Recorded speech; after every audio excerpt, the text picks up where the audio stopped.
Alright, so like I've done the last couple times, we're going to review what we did last time. That was about 2 months ago, so I know you all remember it.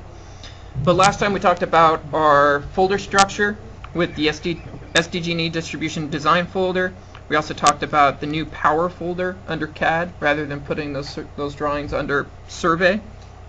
Talked a little bit about the receivable and deliverable folder structure and what that should look like. Talked a lot about etiquette and file and data manipulation and what's appropriate. Just can't stress that enough. We talked about, I think, 6 different things about that. Archive files before making major changes. Don't explode blocks. Don't detach XREFs. Don't remove points from your drawing.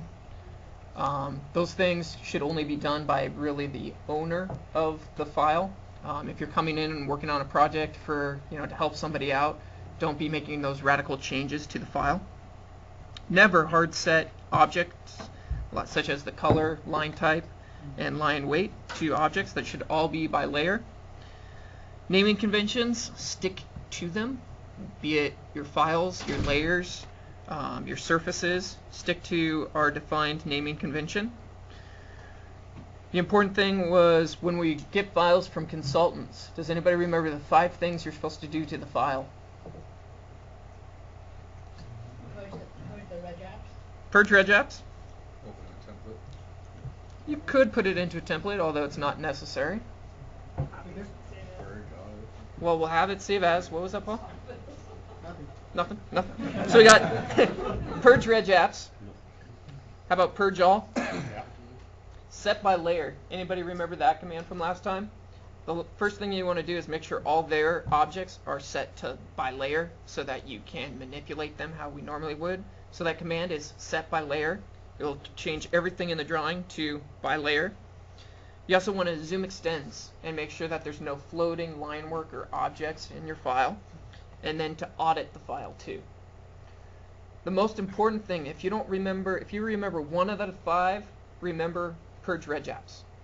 All right. I don't know if you guys really know how badly that corrupts your files. As soon as one file that has reg apps gets XREF'd into any other file, it's going to bring all those reg apps with it. All right, so it has a very dominoing effect on your entire project, to the extent of where it can start doubling the size of your files, which then means it's going to take twice as long to open them, twice as long to print them. So purge reg apps is very important. We also talked a little bit about plotting to 11 by 17 PDFs and making sure that the deliverables to our clients are rotated correctly. The last thing I would want to do as a client is receive a PDF that's sideways, so make sure you do that. We talked a little bit about images within AutoCAD and what the file structure for using images is. Line type scaling variables, the 3 different scaling variables. Polyline widths, never set a polyline width. There's no need for it. We talked a little bit about how, well, this happened a lot in the power group.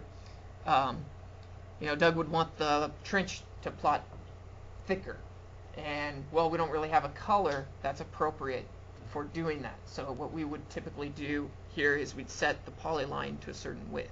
There's a better way, and that way was to use the CTB correctly. If you look at the CTB, there's about 50 colors in there that the line weight is controlled by your object, meaning it's going to plot whatever line weight you give that layer. So rather than specifying a line weight to your object, you do that, you pick it in your layer, you assign that layer a line weight, and then the color, you'll pick one associated that will plot to that. So if you have any questions about that, come see me, but we talked about that last time. Talked a little bit about our block library and the new additions to it.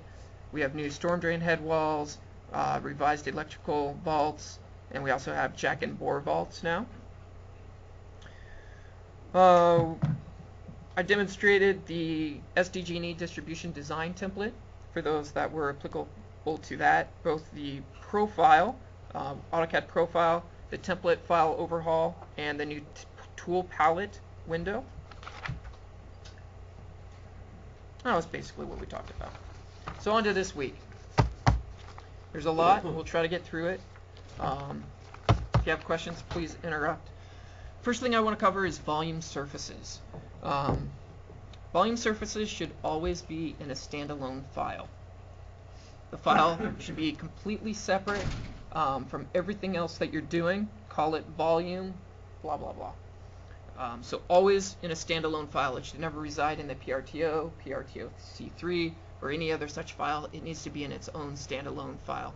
Volume surfaces are big data files, and you don't want them referenced into any of your other files. It's very important that they be standalone files. So now you have a new standalone file called your volume surface. How do I get my data? Data shortcuts. So you data shortcut in your existing, most surface files, you're going to data shortcut in your EXTO and your PRTO, and then you'll create a volume surface between those two surfaces. Yes, Paul? Going back further from the start, what template do we use? Is there a template, or should we use a PRTO template? PRTO template would be fine. Good question.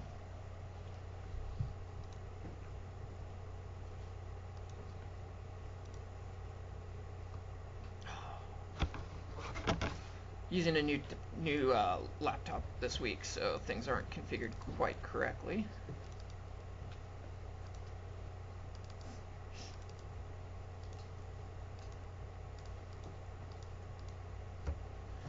I don't know if this will work, but we'll find out.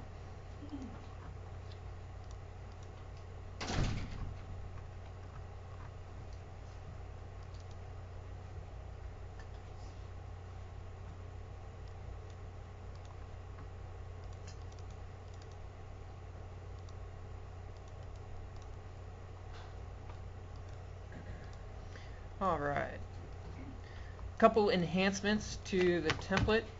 What you'll notice in the sewer pipe networks is that you now have a family or pipe family called sewer encasement. So now you have something to represent your sewer encasement. These are all based off of the San Diego Regional Standard Drawing. So if you have a 4-inch pipe, it's going to be a 17 by 26 rectangle, more or less. So you have all those new options available for you for your sewer encasement. We also have a completely overhauled, I'll have to open that drawing. We have a completely overhauled electrical trench package design as well in the SDGE-DD template. We'll open up that while we wait.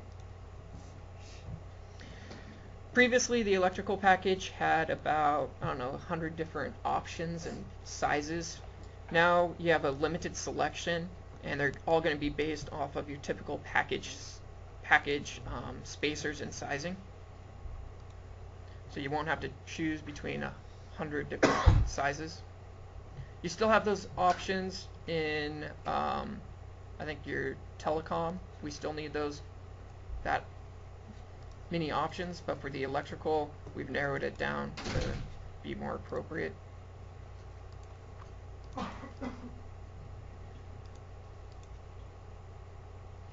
So here's what the new electrical package looks like. So it's based off of your conduit size, and then basically your width and height number of your conduit. So let's say if you have 8 conduits, 5-inch conduit, 8 conduits, 4 wide, 2 high. This is basically the package size that you were going to use. So you may want to kind of review that a little bit. It's for all the common stuff that we use. Even doing 5, 6, and 8-inch conduit, that's still a pretty significantly shorter list than what it was before. Before it was about 150 size options. So this is more specific to what we do here in-house. So take a look at that. For SDGE distribution design guys, when you go to plot, and plotting is something that everybody in every group should know what the other group does. A lot of times, we kind of swap personnel in and out of the groups, so it's important to know what each group does. If you're working on distribution design, you guys may have noticed these 3 Xerox CTBs. Those are for the Building 5 distribution design group. So that's what those are. What they use right now is the half size one. So this guy here, and the appropriate way of plotting that would typically be 1 to 2, because we're typically providing half size 11 by 17 sheets. And for some reason, scale line weights is broken. I don't know why. All right, I'll have to look at that. But that should be, because I'm in model space. Thanks. That should be unchecked because we're using a half-sized CTB. All right, for distribution design guys, this should be very familiar. This is exactly what it should look like for you. That's 24 by 36? This would be 11. 11 by 17. Are 11 by 17 all our title blocks, everything now at a half scale? So your title blocks are still full size because you may be plotting full size sheets. That ultimately that may still be our deliverable, but half of the time our deliverable is 11 by 17 PDFs. So we still want to base everything on a full size sheet, but this is how you kind of scale it down appropriately to get all your line weights to kind of look correctly. For, let's say, pallet A, if this was pallet A, you do have a pallet A half, but sometimes it doesn't work very well. So for pallet A, you'd put pallet A 1 to 2, and you would check scale line weights. If you were doing the half size CTB, you would leave scale line weights unchecked because the configuration in line weights is inside the half. So just kind of know the difference between those two. Does that actually pan out? Because 11 by 17 isn't actually half size, true scale. I understand the client wants 11 by 17 to be a little easier to work with, but so if you were to put the 2 in there, your plot would be cut off. So it's all based on what your title block is at. Most of the title blocks here are actually 22 by 34. Okay. We plot them on a 24 by 36, but the actual title block is 22 by 34, so that half size is exactly 11 by 17. Everybody catch that? But it doesn't plot like that to scale, right? But we'll plot to that. We'll plot 1 to 2 is how you would want to plot it. If you have any questions, we can go over that as well. Just send me a quickie. I'm going to try it out when I get back from this. I am or something. Good. All right. Let me close this guy here.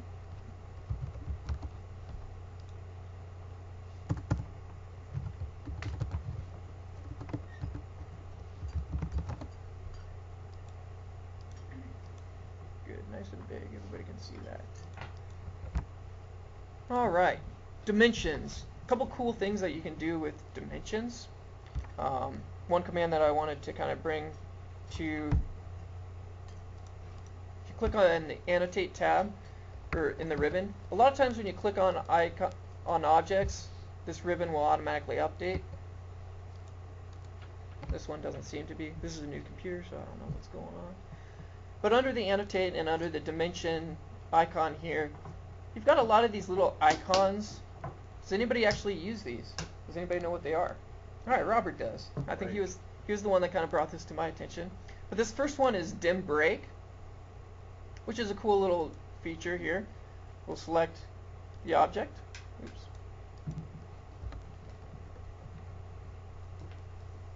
Oh, this one.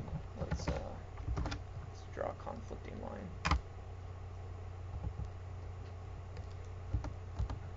You know, a lot of times you'll have line work that conflicts with it. Jeez. How many people disable their F1 button so that you don't do that? So we'll select the dimension, and then we'll select the object that crosses it. And what you'll notice is that the dim actually breaks like that, so that you don't have to explode your dimension, and then this is no longer dynamic. It doesn't change. It'll actually change and continue to update and be live with that break already there. So that's a helpful command to you guys. Can you adjust the gap size? I'm not sure, to tell you the truth. There you go, adjust space. So if this isn't something you've checked out, you might want to take a quick look at it. There's some really helpful commands in here. Probably the most useful to us is this first one, DIMBREAK. We see that a lot in our details, so know that. This is another one courtesy of Robert Paulson. Let's say you have a bunch of text objects.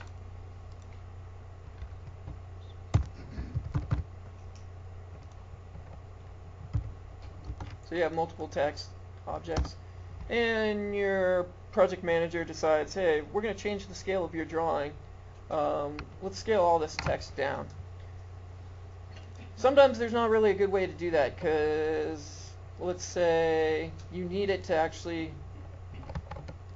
you can't really do layer select or select similar or anything like that. You really want to just scale it down about its insertion point without changing a lot of properties of the text. So just for fun, we'll send this to middle center. So the command here is scale text. And you select your objects. How do you want to scale it? Do you want to use the existing insertion point? We will. This one's middle center. This one's left. So we'll keep the existing justification.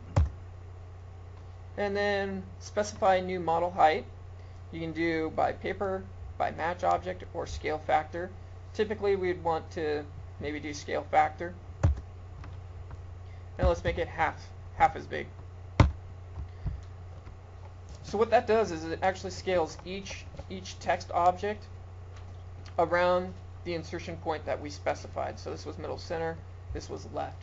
So it actually scales all those texts around their individual insertion points.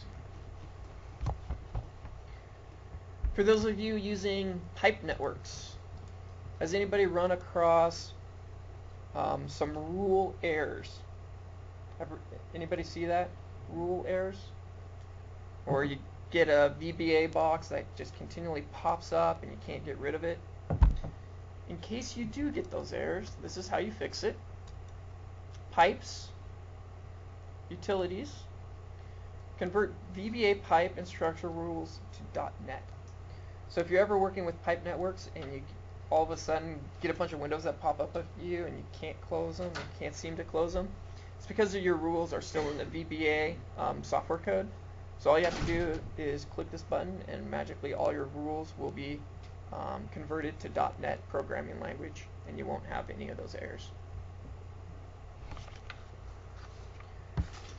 Something that I'd really like to kind of focus on here, we've started doing a good job, but really start building a really good library of information for people to use. So we started doing that with our blocks, but there's a lot of different things that we can use as a library. For instance, how many people use Excel calculators for things? Anyone? Excel worksheets to perform a bunch of calculations for you, setting inverts, setting all kinds of different things. Excel is a very powerful tool for engineers. So this is one that Jason and I developed. So this was to calculate survey cut sheets. So stuff like this I would kind of want everybody who has their own to kind of populate to a server location, and we can start sharing some of this information. But this is a really neat little routine here.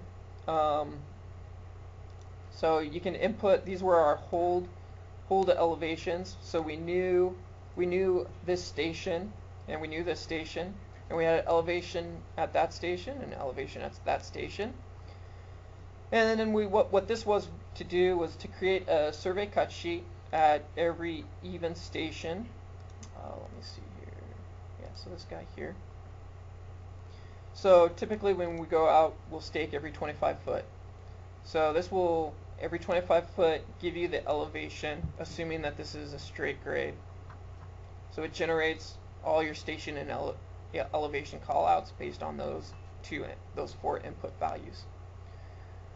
So the main point, I don't care about really showing you this so much as Excel can do a lot of powerful things. I've used it a lot in my engineering career. Anywhere from designing sewer, storm drain, hydrology, all those things. Let's start using it and then sharing it amongst everybody. This can save a lot of time.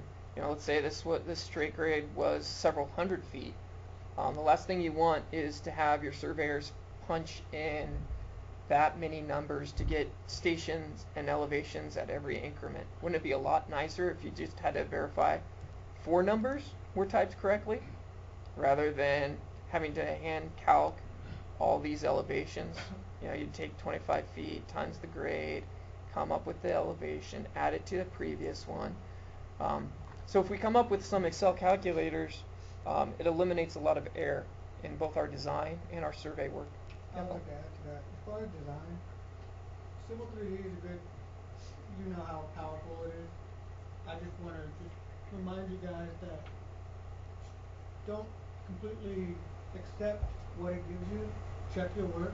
So an Excel spreadsheet like this, it's a good tool to manually kind of check your work, predates Civil 3D, and spot check with say an existing or your own Excel spreadsheet. Civil 3D is great, but just check it.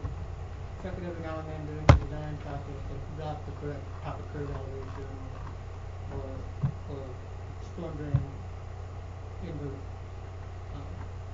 That's just my 2 cents there. And this we can expand something like this. If you guys see application for this, what this does is it takes the elevations and calculates it at every 25 foot, even 25 foot survey station intervals. And you can see what I did right there. I added about 1,000 more feet, changed the elevation, and all these updated. So it's a really cool utility. Where do you set the station interval there? Say you want to do every. I'm not seeing that. So right now, it's set to every 25 foot. Okay. Because that's typically that's what we variable, stake. yeah. Okay. It's what we stake. That was hard programmed into the code here. Get it? Yeah. These stations don't have to be even. These can be whatever. No. But typically we stake at 25 foot stations. So that's what this does. For design purpose, we could change that. Yeah. But this was specifically a survey cut sheet. Right. Where are we going to keep these at? I will create a folder and send it out to you. Right now you can see that was just on my G drive. Again, this is something I developed back in May with Jason. I'd like to see us use more of some of this information.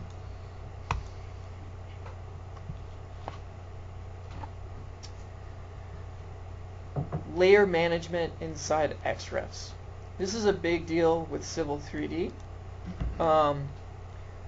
So let's say you're XREFing in your PRCL, your centerline alignment, into a lot of different sheets. Now that PRCL, what you're going to notice is it's going to have an alignment, and it's also going to have alignment labels on it. Well, let's say that your PRCL is at 40 scale and your drawing's at 100 scale. So you don't really want that information to be on inside your new drawing here. So the good way of handling this is all your Civil 3D objects come in on this --C3 layer. So if I have an alignment in a reference file, it's going to come in on those layers. So in your sheet drawings, you should go into those XREFs and basically freeze everything that has a --C3. Think about that for a minute. So what that's going to do is it's going to freeze out all your Civil 3D object and all your XREFs. You don't necessarily want those things to be shown. You want those things to be active in your drawing. You don't want them to be shown as a reference. You want to be able to utilize that information. So typically you're going to data shortcut in your alignment so that you have alignment labels, you have all that data, you're able to use all that data. So typically you want to go into all your XREFs and freeze all of these C3 layers. How many people are doing that currently? Probably nobody, right? Oh, Paul is rockstar. So start making that part of your workflow. It's going to save you a lot of time in the end. If you just, when you start a file, you go in and freeze all your C3 layers and all your XREFs. It'll save you a lot of time. A new list routine for you guys. Just like every week, we'll have a new list routine.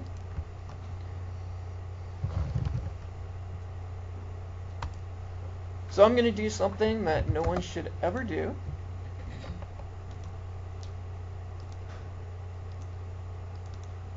Let's see if I can bring that guy up. There we go. So right now this text is simplex. If I click on the object and look in my properties, the style is simplex. However, I asked somebody to help me on a drawing, and they screwed it all up. They did all kinds of weird stuff. They went in and did something like that. So I click on this text. Style says simplex, but now it's hard. The Swiss font is hard coded inside the Mtext. The only way of changing that, have fun, right? What are you going to do? Open every single Mtext.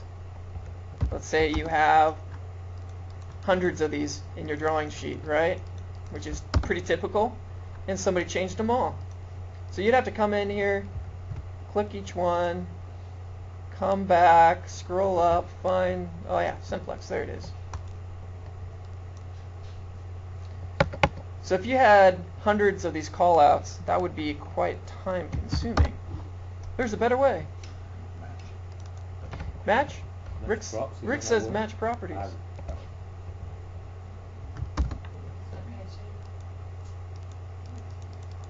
it doesn't you already knew that one. What? I did? No. I just wanted to prove that he was wrong. So there's a new list routine under the San Diego list routine folder. And what we're going to look for is text. Strip Mtext. So this is a really cool app. So we'll load it. Strip Mtext. Alright, so we'll select the objects. I'll keep one unselected just for fun.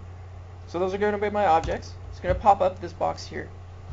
So what we're going to change is just the font. We're going to strip the font out. Any hard setting of font, we're going to strip out from these guys. So you can see all your options here. You have quite a bit of options. But for Mtext, we're basically going to worry about color, font, and height. For this instance, we're just going to worry about the font. So we're going to hit OK. So now all these does not have that hard-coded text style in there. It's reverted back to its native language, simplex. Pretty cool. So that can save you a lot of frustration on a project. So that's the strip strip Mtext list routine.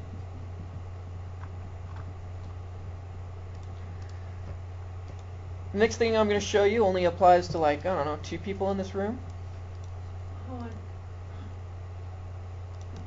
What was it? What was it?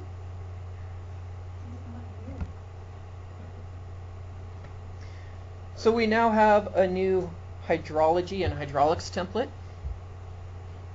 And inside it is some tools and blocks to help with that workflow. Now you say, well, Jarrod, you just said that it only really affects 2 or 3 people in the entire company or in this office. Why are you showing us?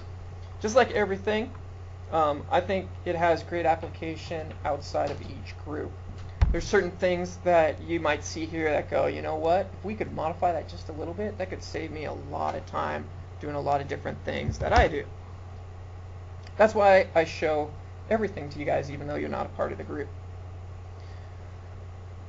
So this is a simple block. Again, we've got this pull down arrow, meaning that it's a dynamic block. So what dynamic properties do we have? Either no leader or arc leader. So there we have a arc leader, and this guy is dynamic. It's got a pull box here, We also have a rotation factor associated with it. And this guy would actually even reverse it, flips it. And it also has a scale factor in case you want to change the radius of the arc itself. You can do all that. So this is really a very dynamic arc leader to that text. Then we've got all kinds of your standard hydrology callouts where you'd have an elevation.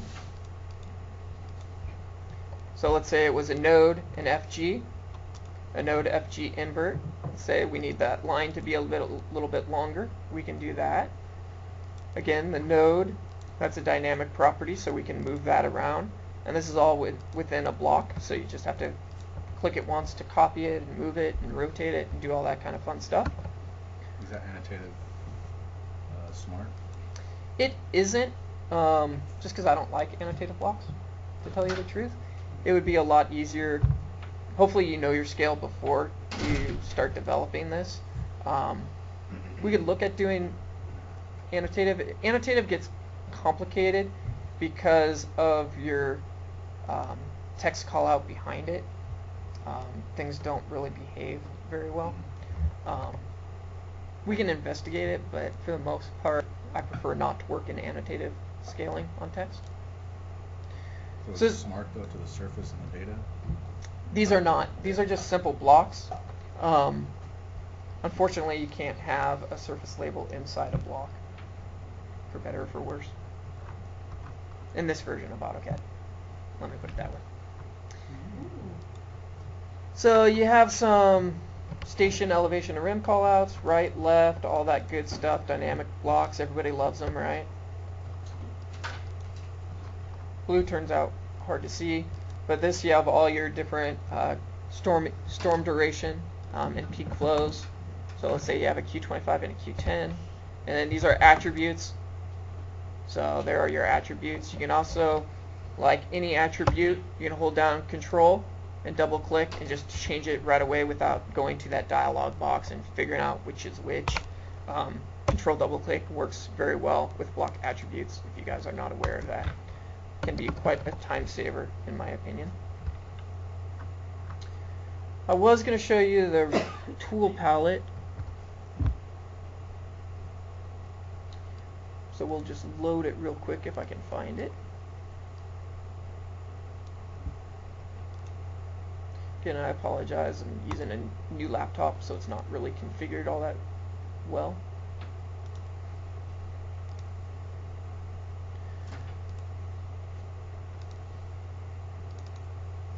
Let's see, where did I put those?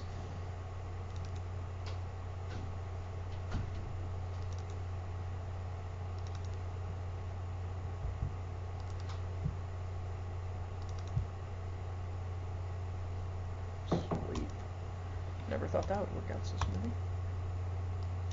So again, just like most of the blocks in the template, they're also incorporating them into your tool palette. So at any time you can click on your tool palette, click in the tool palette. It will take a second because it's actually going out to an external file and reading that block data. Usually it won't take this long.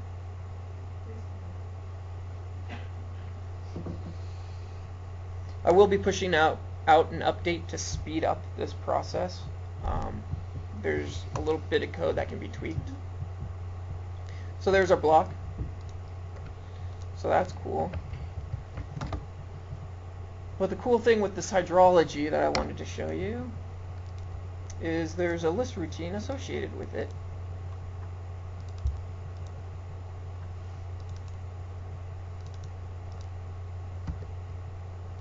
H&H, F area. So we'll load that guy.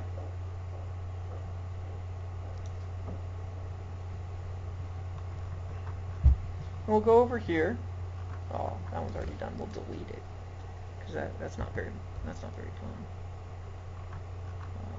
So we'll just bring this guy in. So we'll bring this guy in. We'll scale him up so everybody can see.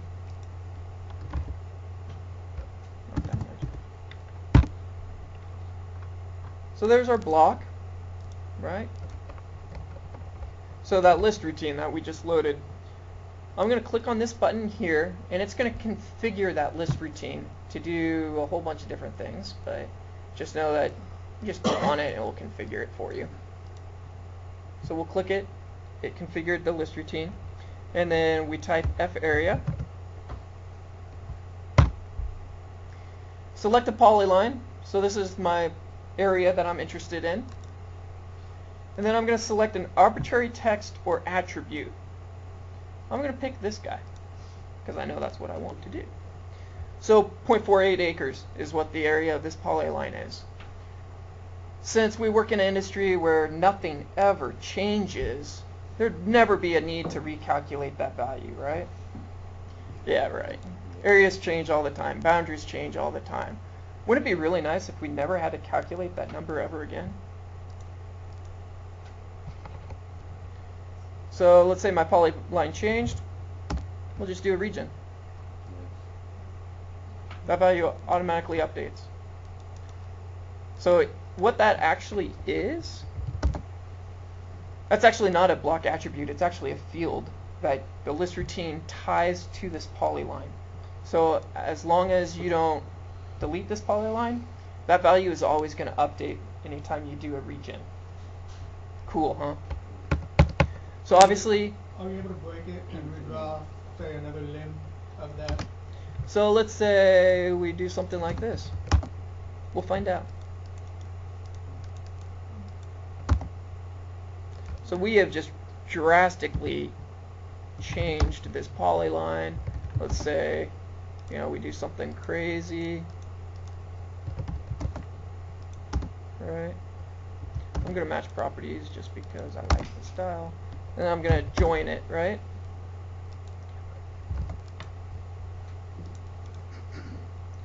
Alright, moment of truth. Make sure it's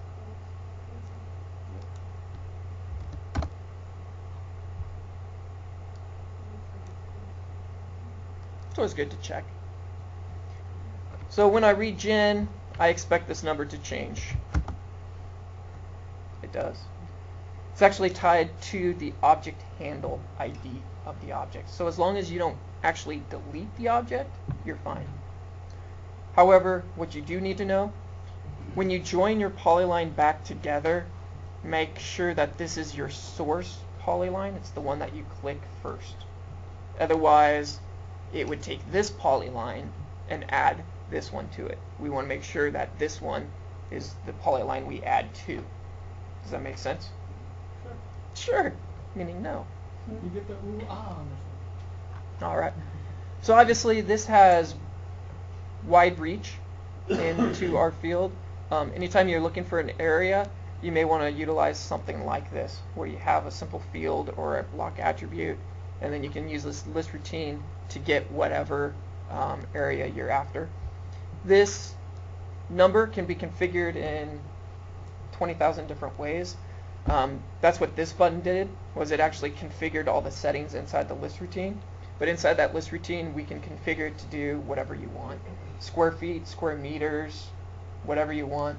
The configuration is there inside the list routine. Cool. Ooh, ah. All right. Going along. Survey database. Gulp. Yeah, everybody should take a big gulp. All right. So with Civil 3D objects, our database resides inside each individual drawing. If I draw an alignment, that alignment information resides inside the drawing that I created it in, right?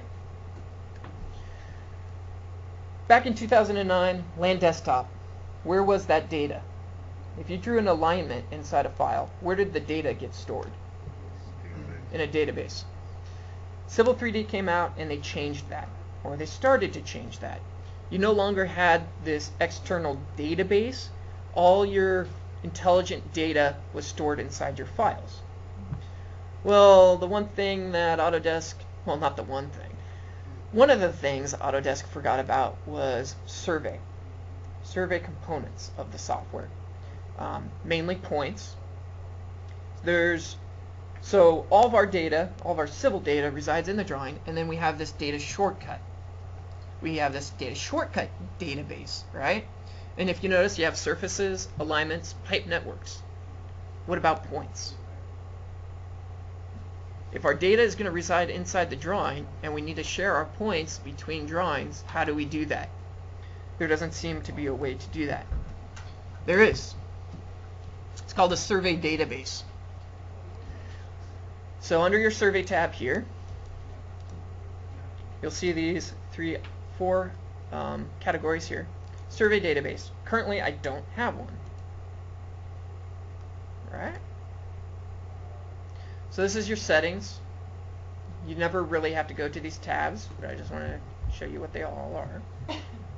This is where you would set some of your settings. So we're going to set a working folder. And let me think about this. Yeah, we'll just go to my drive. So I'll create it in my drive. So I'm going to create a new local survey database. And we're going to call it Launch and Learn.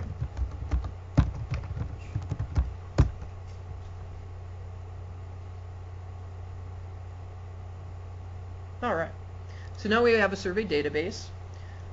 Typically, this would just be your job number, right? So in here, you'll see this thing called Import Events. This is what we're interested in. We want to import survey data. And that will be our database we use. Click Next. What type of data source? How do we normally get our information? WIPO. So normally, what do we get? Point, northing, easting, elevation, description, comma delineated. And then we'll go and select the file.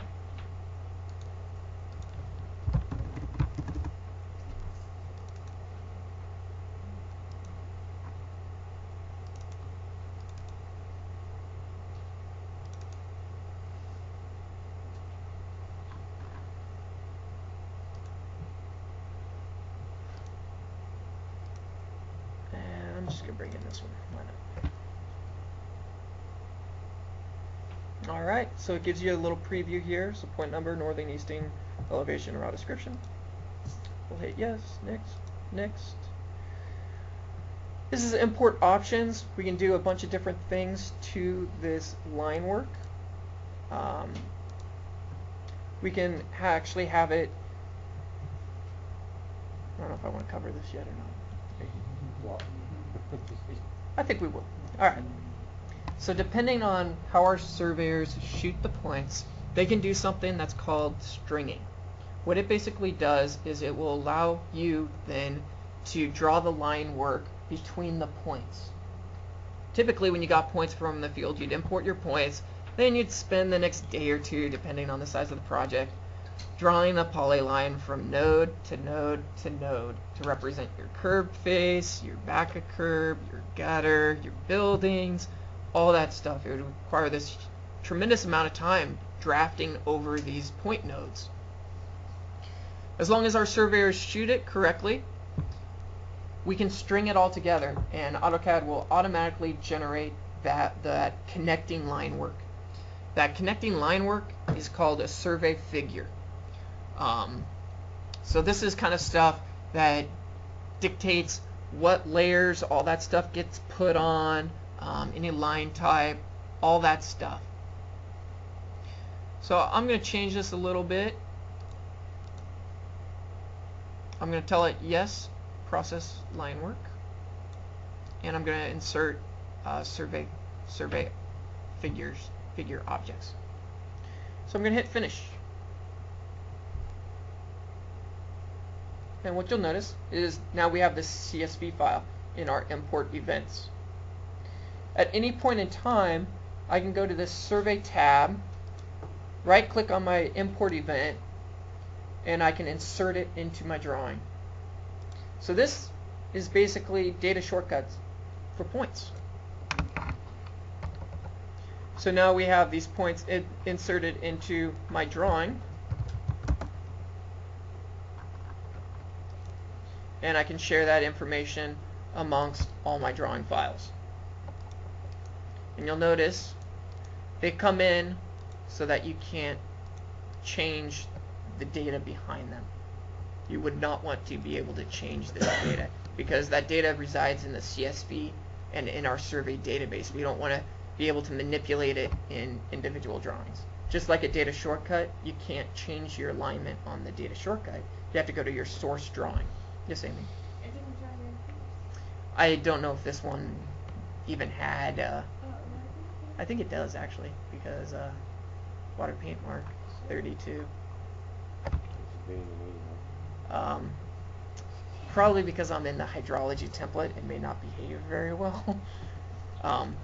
That's kind of the next thing. Let's go ahead and we'll close this. Oh, I don't think you ever checked the process line work though, Jarrod, when you did it. we spent a lot of time setting that up so it would come in correct. It didn't look like you had process What line work template should checked. you be in? So that's a good point, Paul. I'm going to go into this EXTO. Pretty sure I saved it over. Yeah, I did. So all survey point stuff, all survey figures belong in the EXTO, FTO. Existing topography, field to office is what that abbreviations mean.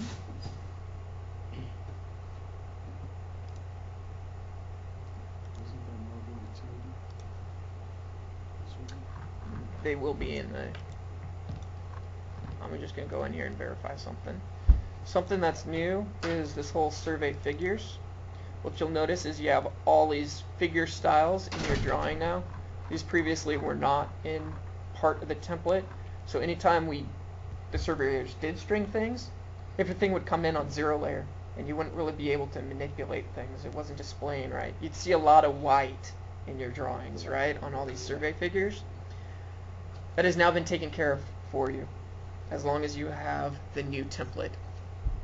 So the new template has all these figure styles associated with those point codes and survey figures.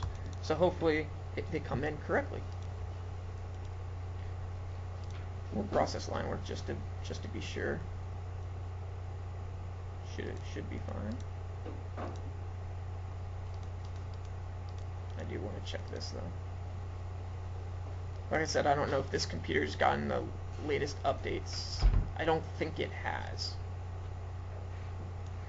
It should be good enough.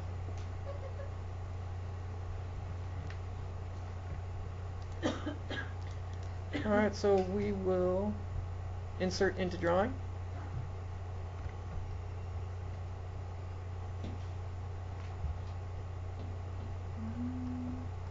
Still didn't do it.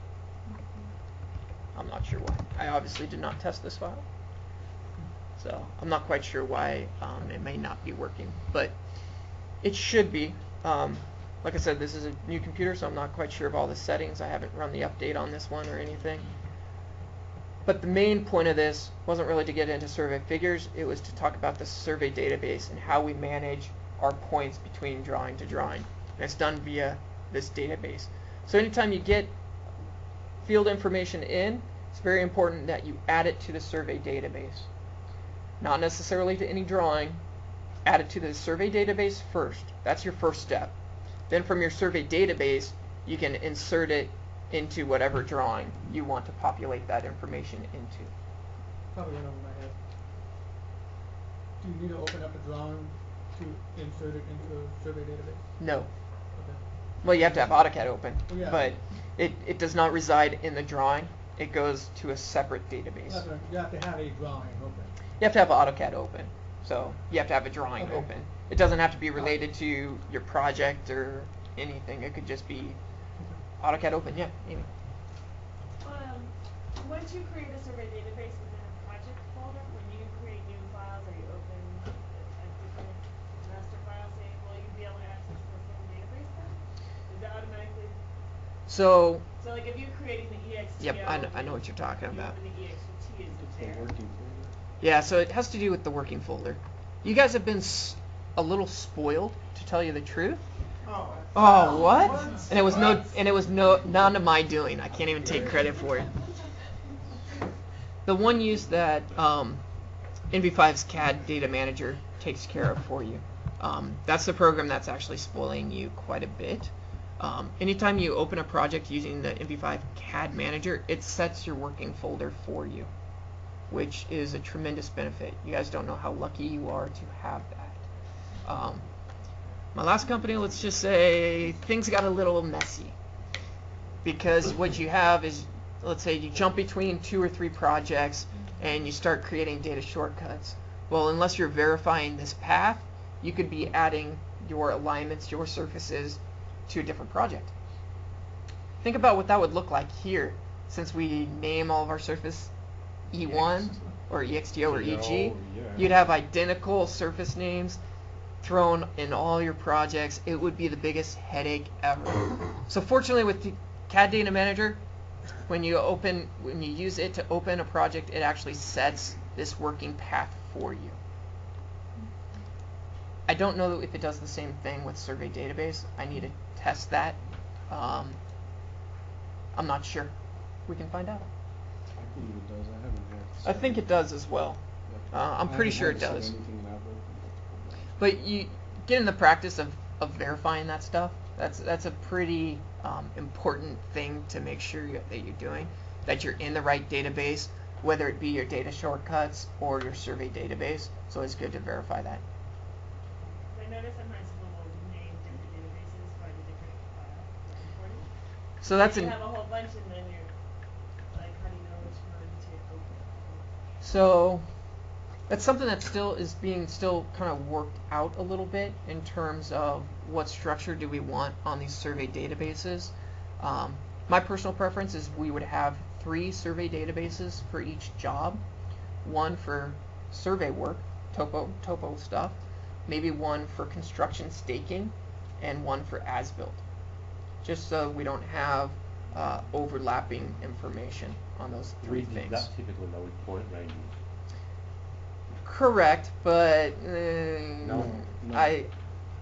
these survey databases can become quite large and quite hard to see what's happening in them. Okay. I'll give you a quick example if you guys have a couple minutes. I know, it's exciting. It's exciting stuff. I'm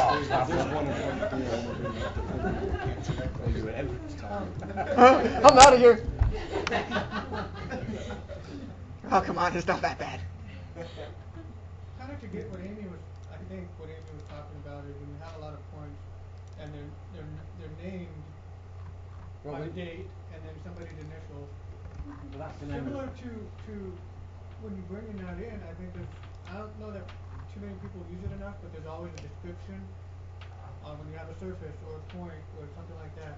There's a small description box. Say what it is. Say maybe. It's an as-built because we don't have these 3 separate databases set up yet. Well, So say if it's an as-built or a construction, Because in LDT you used to be able to go in and make, I know you can still do point groups, but I'm sorry, no matter how many times you go over, it's not as easy and it doesn't work the same as it, like you can't make them work good. Correct. For you. So when you come back to a project that's like SXPQ or something that's been going on forever, we'll address and you're that. trying to find like, oh well, where did those and you're trying to find like an area of points, it's ridiculous.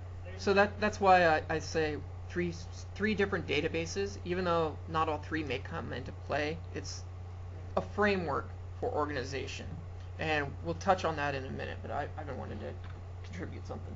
Yeah, I've seen it before where some people may not want to show the points on their drawing, and they go back into the survey database and actually delete one of the CSVs rather than just churning them off or deleting them from the drawing itself. So an important thing to do when you create this import event is you want to create a point group with it.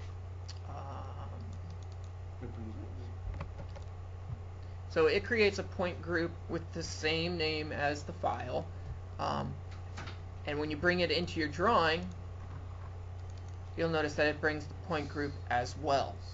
So then if you don't want certain shots in here, or you don't want this import event to show at all, you could change it to no display and override the styles.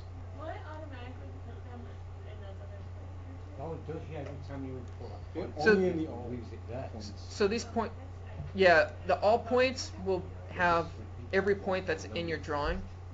All these other have specific qualifications. So the electrical one, we can go into that real quick. What it will include is it's only going to include things with the raw description as EC or EL. But getting back to the survey database and what a mess this can be, we're going to close that guy. And I'm going to open the worst one that I've ever seen. You're gonna open my job, huh? 663. No, yours would be a lot cleaner, actually. Oh. Oh my god. Everyone was stressing that one. SDGE-DD 69. Uh-oh.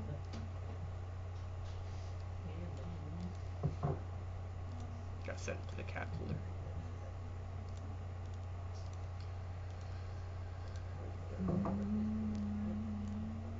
Or Civil 3D folder, rather. Let's try it. Yeah, well, I'll get it right eventually, alright? Stick with me, I'll get it right. So you can see right now that there's three survey databases in this, which we wouldn't really want to see. So this one has this many import events. I think this one probably just has one import event.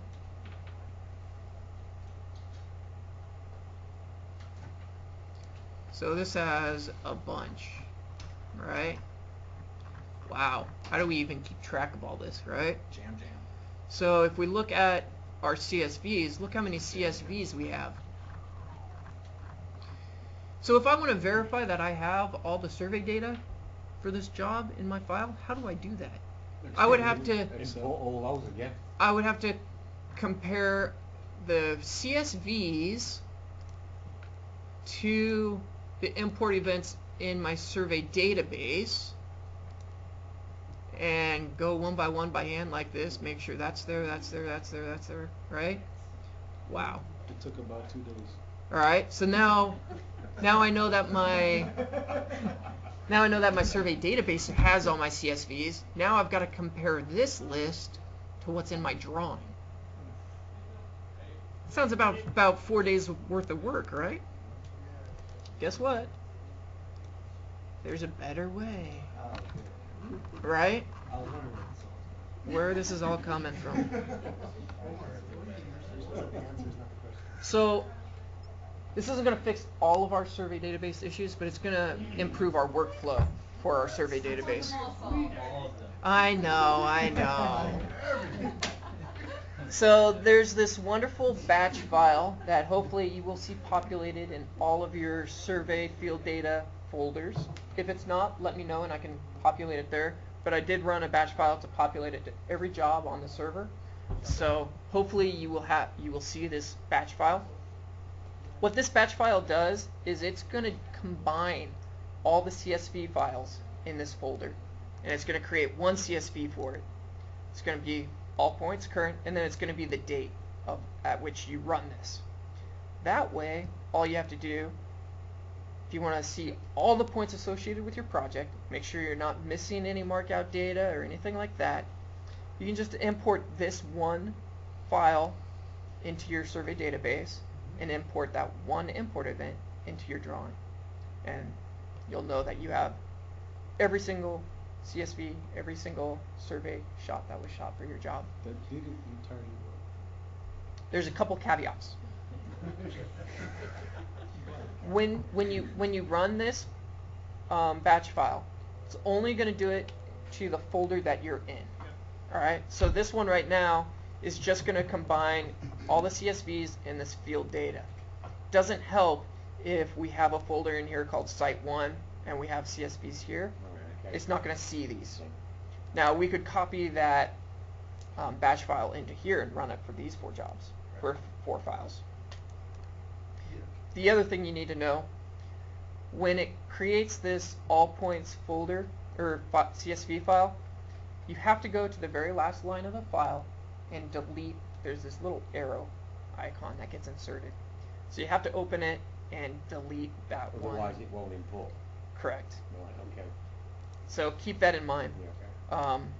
Trying to think if I have. I don't remember if I deleted it or not. Let's look.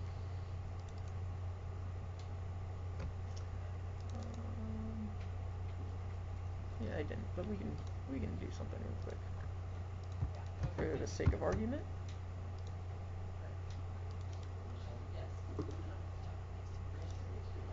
So here's the batch file. I'm just going to run it here. I think it should work. Or does it contain point numbers? Or duplicate?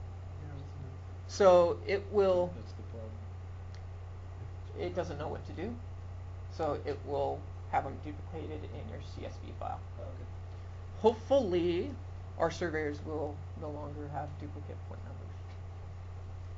We'll see about that. So this is what happens. So it combined these two files. It created a file called all points, current folder with today's date. And in red, please remove the last row of the Excel file. So if you hit any key, oh, look at this. It actually opens up the file in Excel. Here's that arrow that you have to delete.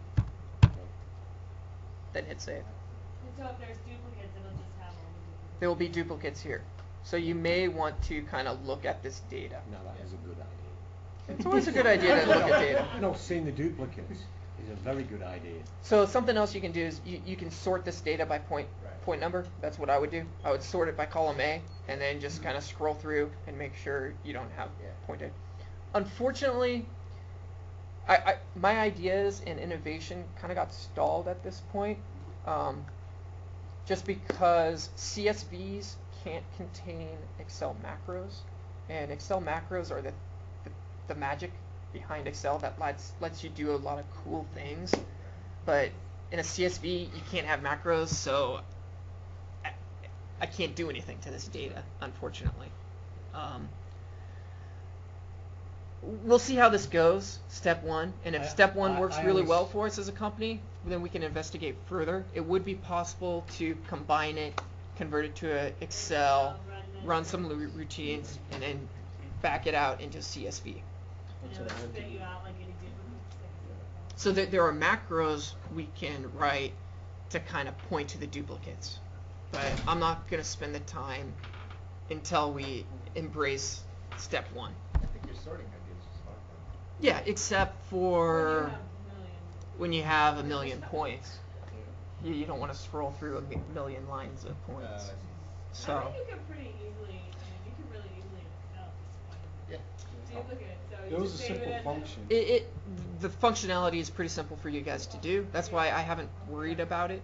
Like if you have a huge file like that, just run it and then you can see everything. Yeah, we can address any workflow issues that come up from this, but step one. If you guys like step one, we'll go on to step two.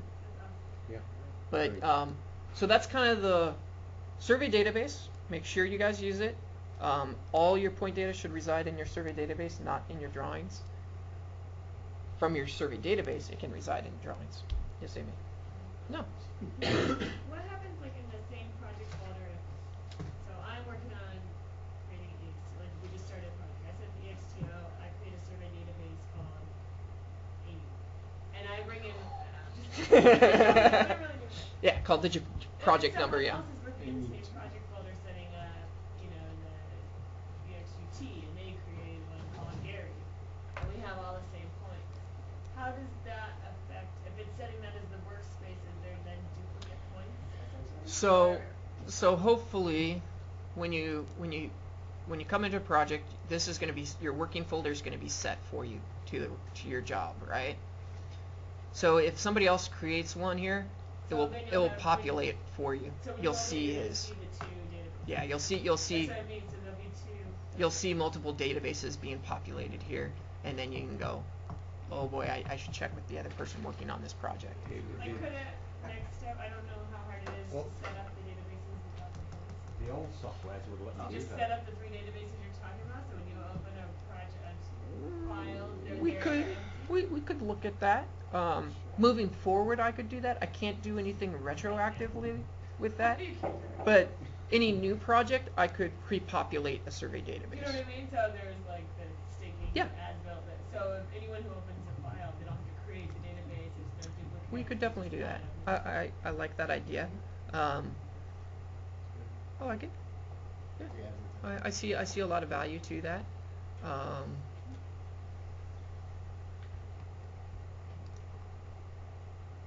would like to have a quality control too. You like what? One just called control. Okay. Yeah, I'm trying to think. You know, so for instance, What would when someone happen? opens Hamashah and they want Yeah, one so certain file, then they just keep re-adding the it. only downside to that,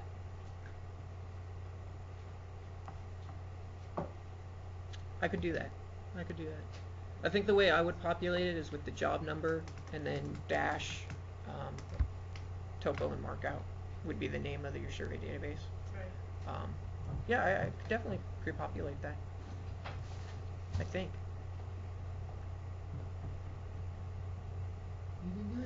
Well, my one hesitation on doing that is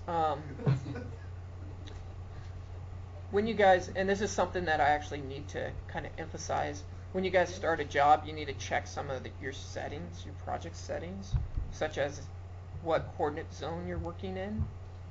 That's a big issue right now. All your templates set to one zone. Make sure you're working in that zone. Right. If you're not, you're SOL. So that's another thing with the survey database, is it sets your plane coordinates. So I'm a little hesitant to pre-populate it because that's assuming that this office is only going to work in one zone. Or maybe that needs to become part of the workflow. Whoever's doing. Typically, I've had conversations like that to address this workflow. They've kind of stalled out a little bit. I kind of wanted to push it on the survey managers to create the database and to import them into the survey database. That didn't go over quite well. So right now it's kind of whoever gets the information has to go through this and set up your project. But the good news is when you create this local database, actually I don't want to do that because I switched to Hamashah. That would have been bad.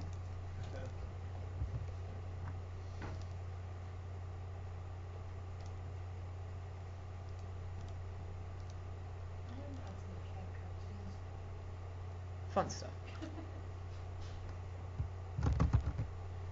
So when you do this, it does a lot of things that you're not really aware of when you just go create. It actually goes through all your settings and creates it according to that.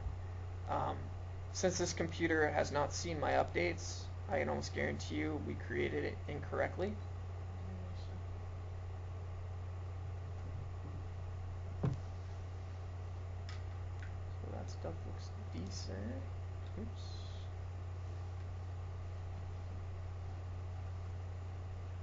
Forget which one it is.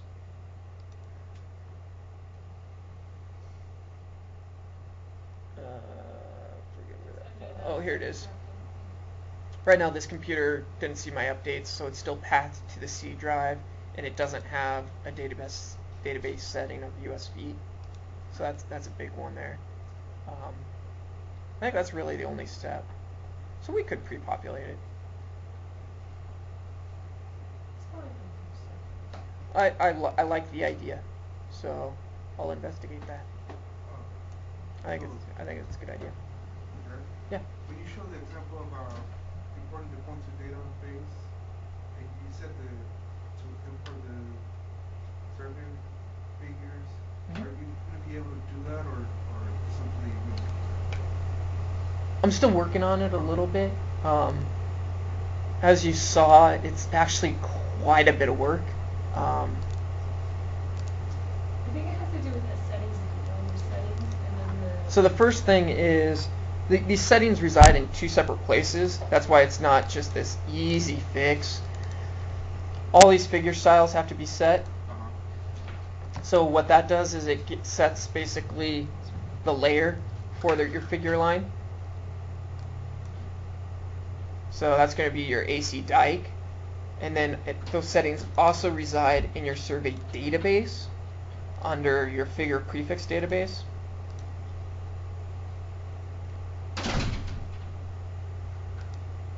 So this style should actually be set to ACD. Like I said, this hasn't seen the updates. That's pretty cool. Real cool. So that's why a lot of that information needs to be updated. And if it exists here and doesn't exist in your drawing, you're going to have conflicts. It's not going to come in right. I'm not quite sure why it didn't really work, other than this machine isn't configured for our settings. So So when we get the EXUT, or I don't know, the guys from the survey will set up for us. So they won't set them up. You're gonna have to set it up. Unfortunately, that's. But instead of having to connect all the paint marks, it should be able to. It should bring them in. It should. Should. Still clean up, but at least it's better than. Yeah. Can we look at your points? Can we look at the point list, Jarrod? So this could be a couple different things. I don't remember if it's supposed to be space. I think that Maybe the points didn't have the coding on to draw it. It needs a beginning and an end. It's possible. Like I said, I just picked. Can we look at the points? I picked some random file. Still busy. I mean, I got a job the other day, and the guys had strung it, and the thing drew itself. You're welcome. It was amazing, Jarrod. Thank you, Jarrod.